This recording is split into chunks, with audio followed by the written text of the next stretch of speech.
And the final Newtonian third law of motion states that action and reaction are equal and opposite and act on different bodies.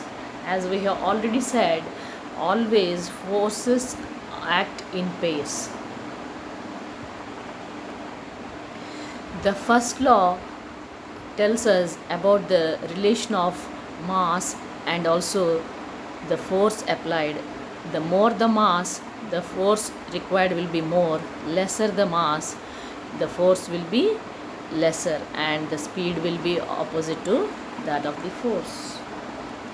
All I mean to say is, if the body is heavier, large amount of force is required to move even a very small distance, and if the mass is lesser, smaller amount of force will move the object to a greater extent.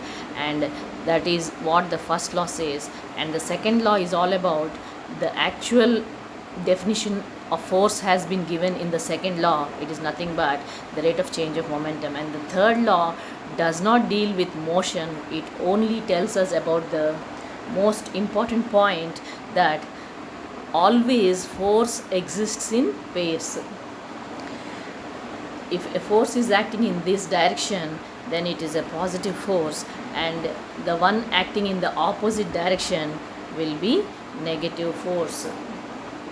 As force, we have already said that it is a vector, and therefore the direction of force tells us that the sign convention is followed by the force vector also. So first law deals with the cause of rest and motion. Second law deals with the question why the body accelerates is being answered here, the reason being the force. And the third law tells us that force always acts in pairs.